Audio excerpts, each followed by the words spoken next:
Welcome to the Work, Wealth, and Travel podcast. I'm your host, Nicole, and this podcast is your guide to start creating a lifestyle by design. From entrepreneurship, money and finance, taxes and residencies, and everything in between, this show highlights the nuances of a true global citizen lifestyle. Let's dive in. Kathleen, welcome to the Work, Wealth, and Travel podcast. Today, I am so looking forward to speaking with you about various different topics around digital marketing, inbound leads, and a very specific social media platform, which I am very excited to dive into. But before we get into all of that, I would love to hear more about you, your story, where you got started, and how you got to where you are today. Thank you so much for having me, Nicole.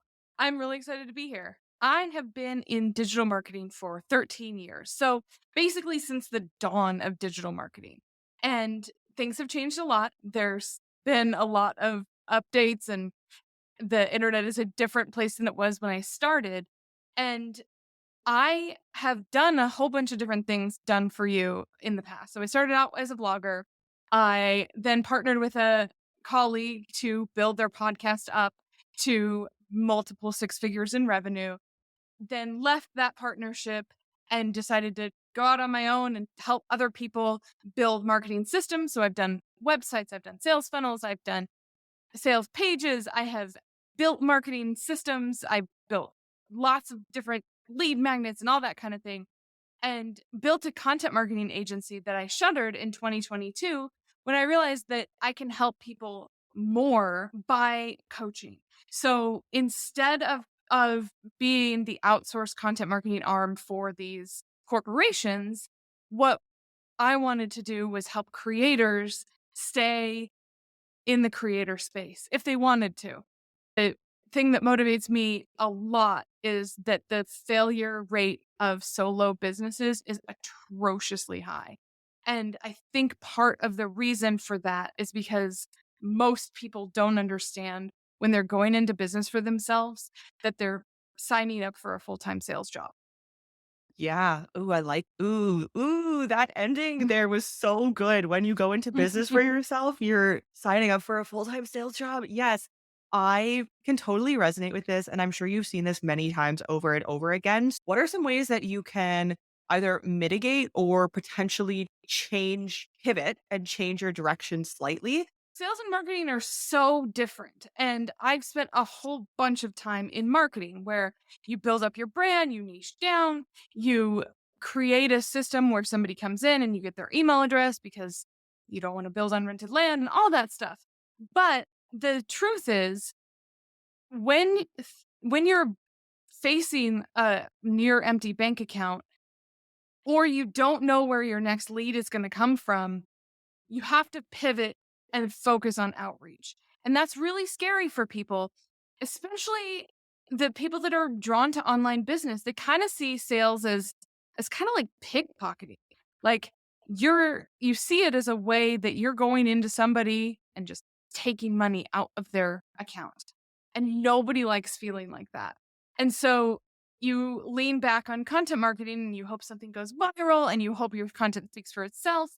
And like I said, I've been at this for a long time, and it used to be that that was a reliable strategy. But now there's a lot more people in this space, which I think is good, but means that if a blog post falls in the forest, nobody hears it anymore.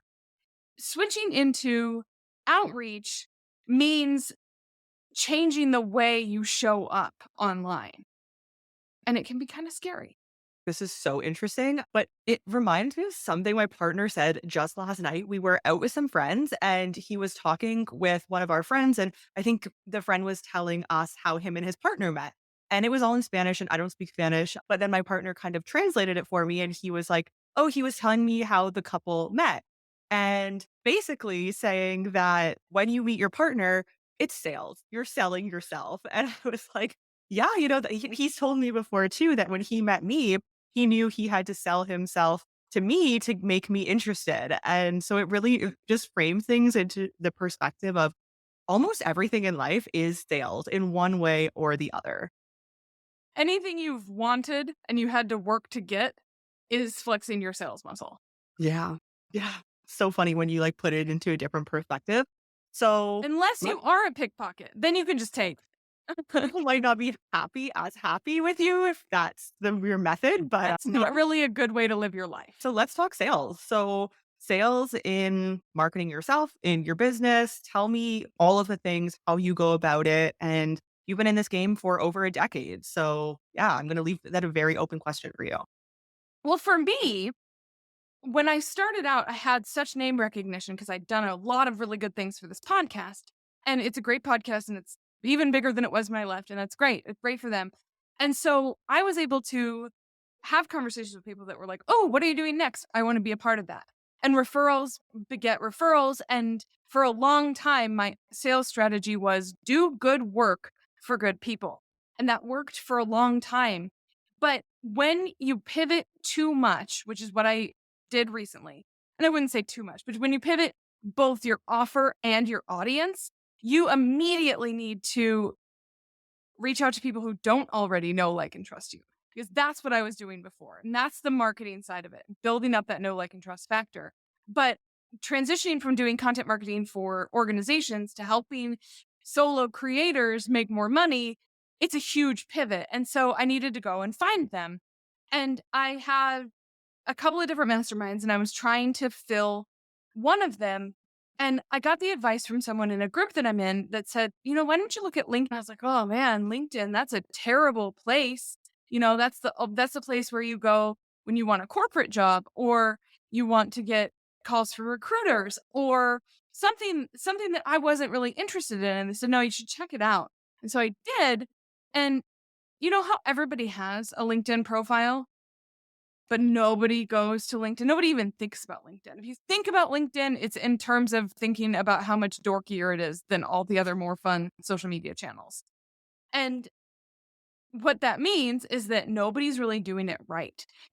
Developing a LinkedIn strategy, even if it takes you a couple of different false steps, if you're doing it a little bit better than the worst people, you're going to get a lot of good feedback and you're going to be able to build toward a fully booked calendar from people who actually need what you are offering.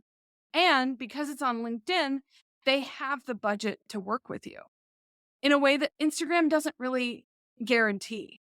That's an important point too, actually, that you mentioned at the end about them having the budget because they are on LinkedIn. It's not like a Facebook or an Instagram or a Twitter where how much money they are going to be willing to spend on you or your service or your product is pretty up in the air. When you land on LinkedIn, what next? Okay, so the overarching strategy for LinkedIn is make new friends and start conversations with them. So LinkedIn is not, yes, it is the place to tell a colleague from 3 jobs ago, happy birthday. But that's not its whole job. In fact, that's not really its job at all. Its job is to help you find the people that need what you're offering. And in that, have a conversation with them. So it's outreach first. So unlike all the other social media channels, let's just take Instagram, for example. Because Instagram, you're supposed to talk about yourself, your services, your transformations, the clients that you work with. You need to do a lot of things in order to build that factor and then hope that somebody DMs you and wants what you're sort of providing. There are probably LinkedIn experts who you've talked to who know that there's a way better way. I don't know it. So, but you do see it's like very visual. It's a lot of videos talking about your day and all that stuff. LinkedIn is totally different. LinkedIn is about targeting and trying to find new people. And then when you're doing that, realize that your profile is the first thing a stranger's going to look at. So rewriting it so that it's more like a sales page, so that it attracts the people you want to attract and repels the people you don't want to have a conversation. Because you'll find really quickly that this strategy works so well that you won't have time to talk to everybody. And so you want to make sure you're only talking to people who could be prospects for you or referral partners down the line. And how do you gauge? who those people are going to be. Are they going to be potential prospects? Are they going to be referrals? Are they going to kind of lead nowhere? What does that look like to know? Well, you have to search. There's a big emphasis on search. And one of the things I really like about LinkedIn, again, after having a ton of time, spending a ton of time in marketing land, where if you've picked, let's say you do graphic design for yoga and health and wellness, let's say. That's your niche, that's what you do. And somebody comes to you and they say, "Well, I have a dental office. Can you do graphic design?" And you think, "Well, I don't know. I don't think so." And and then you think, "Well, maybe I should change it so I'm health and wellness and dental." And so then you end up with a weird branding.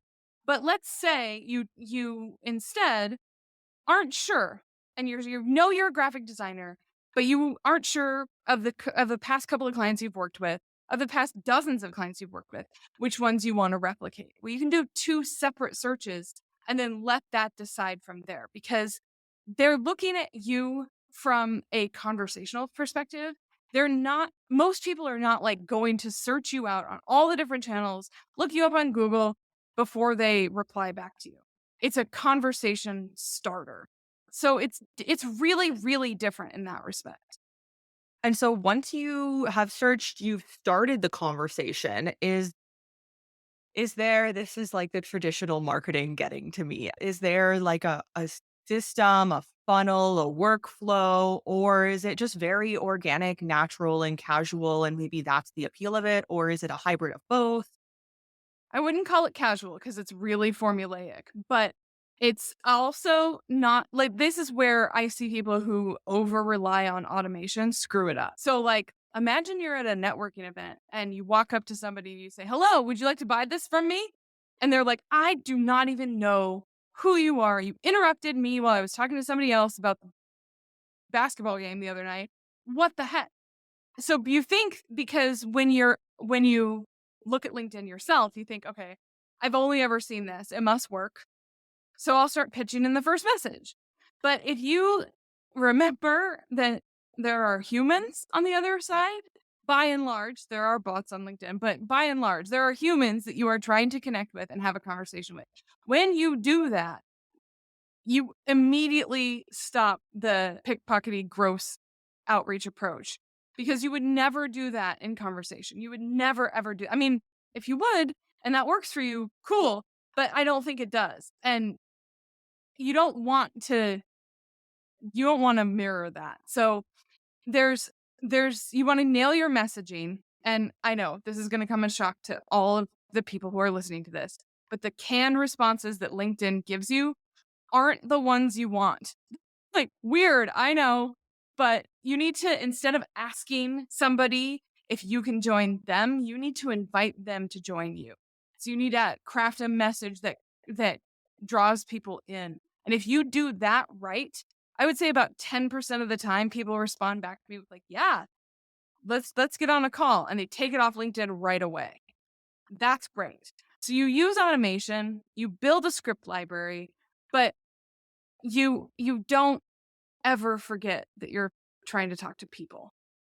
Interesting. I love hearing your experience of it and how a good percentage of people responds to that, and it is a good way to get them off LinkedIn, meet them in person somewhat, and kind of go from there and sell yourself from there. So it's interesting because I've heard this strategy, and I think all of us have at some point. I've heard this strategy in terms of Instagram. I've heard, reach out to people on Instagram and DM them, like just kind of show who you are as a person, but then sneak your business into it. But maybe I don't know, in thinking about it, because I know I've had people and I'm thinking I have certain people I've had do this to me on Instagram. And I know it just feels so inauthentic and salesy. And I'm pretty sure a few of the people who have done it to me before, it's not even them. It's like the coach, but it's not the coach. It's the coach's engagement specialist or somebody else on their team who is reaching out to me pretending to be the coach. And it just feels so inauthentic to me. So I'm wondering, is it similar, but just it's on LinkedIn and it's a little bit more authentic? Or is there a big difference between the social platforms and kind of approaching someone in the DMs through this approach? I think it's more about tone because you can get on Instagram, you can get away with like emoji bomb them. And it just might be that I'm past 40 and it just always feels like, like, what? Like, is this how you people talk now? Is this what? And I just feel like that old lady who's like shooing cats off her lawn on the front porch. It's more about showing up the way that you would, right? If you and I do not mean to insult anybody younger than me who loves emojis because maybe that's how it feels authentic to you. But for me, it's all about defining what that authenticity is. So I have in the past had an assistant work on my messaging and in that process I realized that if I'm not clear about how to communicate, then the assistant defaults to 7 exclamation points per message and that's not how I want to come across. So it's just about defining what authentic brand voice is for you. Yeah, yeah, yeah. I think that's important to note because I know a lot of people do outsource that, but really it just comes down to making sure that your team is on board with your brand voice, like you said. So now I'm curious, what strategies specifically would you recommend for connecting with an industry leader on LinkedIn? I know maybe you've shared a few, but are there any particular strategies, especially maybe when getting started in this process? If somebody is listening and like just kind of very new to the Instagram, LinkedIn connection world, what are some strategies that you would recommend? I think you should automate because if you've ever done any outreach before, you spend a lot of time in your head talking yourself out of it. Oh my gosh, Nicole seems so cool.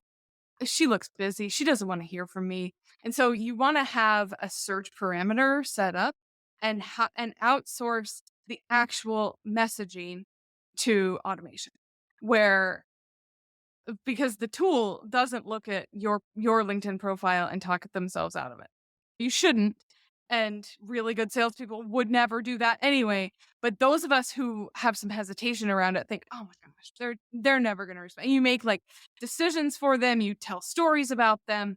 So automate what you can, but m- make automation scale an actual connection.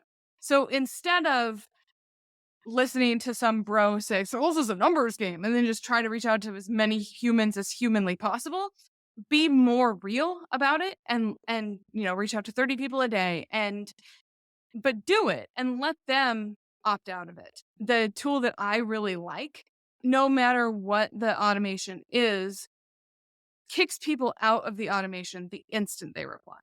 So they're not getting robot responses when they're responding as a human.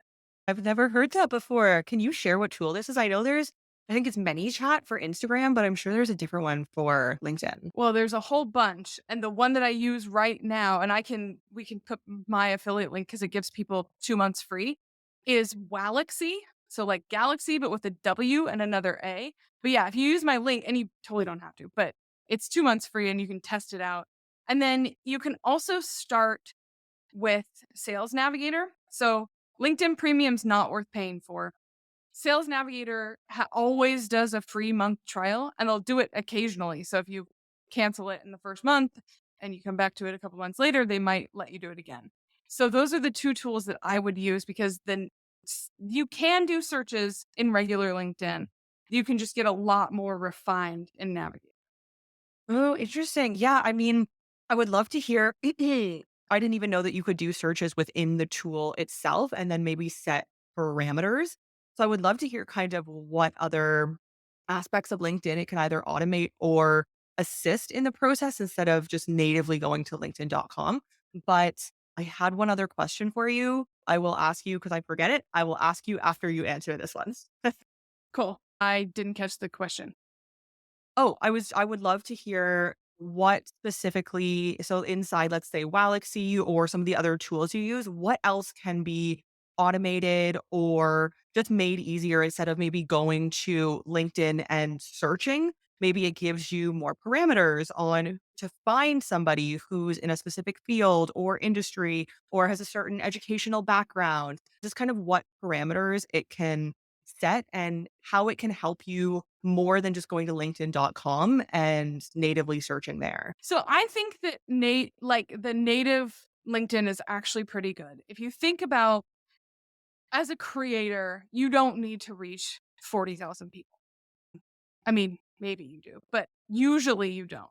And so when you're looking at regular LinkedIn, they give you a pretty good search result when you're searching for people.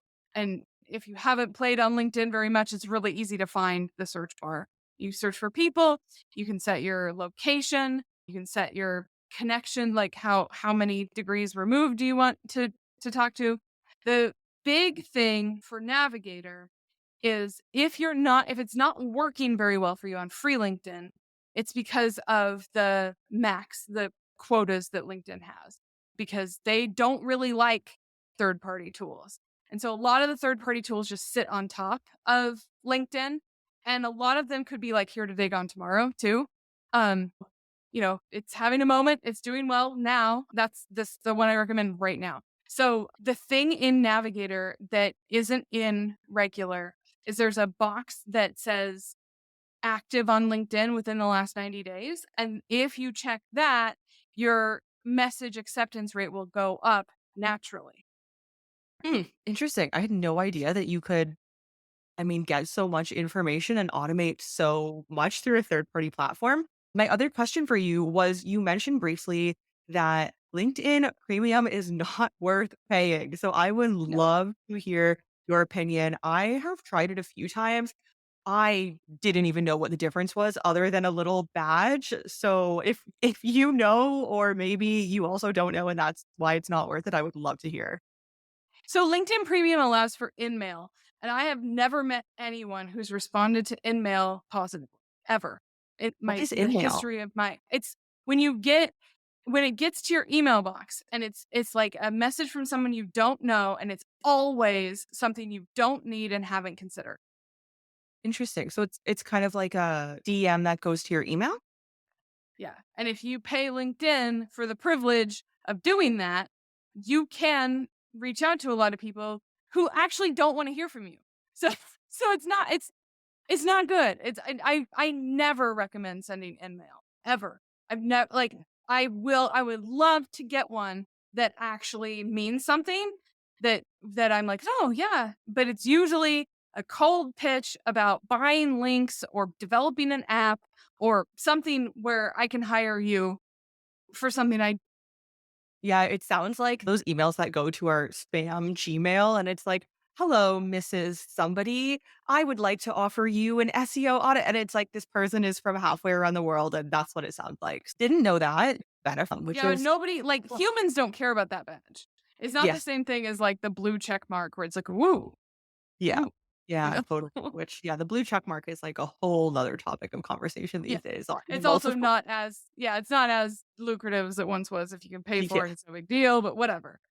So I'd love to chat about content creation. Of course, we all know content creation is the thing you need to be doing now. What does creating content on LinkedIn look like? I know a lot of other platforms are doing short form video content. Don't know if that's a thing to bring over to LinkedIn. I personally don't. Maybe I'm missing a train here that you can enlighten me on. Or is it really just posting photos with text? What does that look like to really market yourself and sell yourself on LinkedIn? So, just like other platforms, video does really well. Really, really well. It did You don't usually see people shaking their butts or anything on LinkedIn. Again, it's like the older sister who's like dorky, not the young hip sister, right? But so videos do really well. Cut Just posts do really well. They say that you get more engagement if you have a picture, but I think that's true for lots of places, maybe with the exception of Twitter.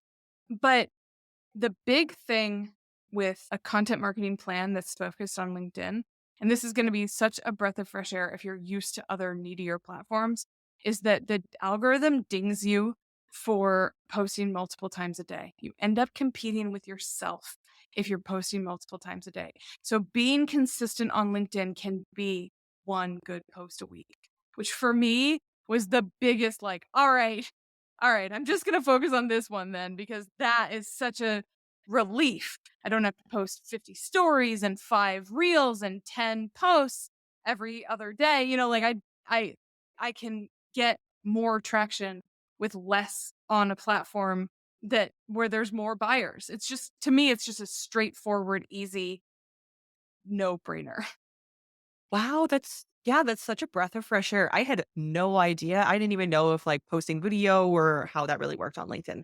But yeah, I mean, I can see that because posting just a quality post. I do see a lot of people who post very engaging one post with a photo, great content, and it is a little bit for me, I think it makes them look a bit more credible than posting every day or 2 or 3 times per day, whereas sometimes that can look a little bit needy almost.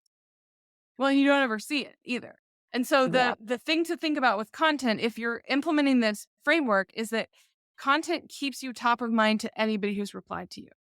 So their algorithm, if you reply, you see, if you and I have a conversation on LinkedIn and you reply to me more than once, you're going to see my posts.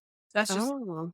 that's just how it works. And so it's for unlike all the other platforms, it comes last. It's after your profile, it's after your initial targeting and outreach, it's after your follow-up messages. But it's important because you want the people who maybe talk to you but don't buy, now's not a good time, or they don't book a call but they've talked to you. You want to show up top of mind for them. And the best way to do that is just being consistent on your LinkedIn posting. Hmm. Are there any other tips, tricks, hacks that you have about the algorithm or anything to do with LinkedIn that is similar to that, that is a lot less known than any of the other platforms? So carousels have always been really good on LinkedIn. Always, always, always. You can only do 10 on Instagram. I think they have like a no limit on LinkedIn, like hundreds. I've seen at least 100 before, but you can check that later. I might be wrong. Um, but one of the things, and I love how like stuffy this makes it seem, but like, how if you're posting a carousel on Instagram, you post a bunch of images. If you do the same thing on LinkedIn, you need to save it as a PDF. Otherwise, it just shows up as a collage, which I just think is like adorably stodgy. Is there anything that you want to touch on about LinkedIn that we haven't touched on in this conversation? Doing LinkedIn wrong can ruin your brand. If you show up on LinkedIn in a way that you wouldn't show up in a networking call or in the front of a boardroom, you're ruining your brand. But doing it right can build your brand so fast. And so it's worth it to invest in doing it right. So if you're coming back from this thinking like, okay, what I got from this is that I need to send a bunch of DMs, like, don't. Just don't. I see this a lot where you ruin your personal brand reputation, you ruin your company's brand reputation. It's solvable, but not for the people you have annoyed. It's so different from all of the other platforms. So I guess really having that professional aspect front of mind is very important. Amazing. Well, thank you for being on the show, Kathleen. Where can people find you? You can find me at thewellpaidexpert.com.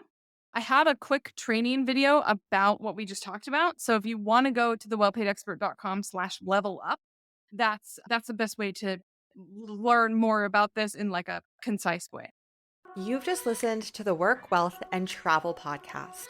If anything from this episode resonated with you, I would appreciate if you share this podcast on your socials. And of course, be sure to tag me. And don't forget to leave a review on your favorite podcast platform. Thank you for joining me on this global citizen journey, and I'll see you in the next episode.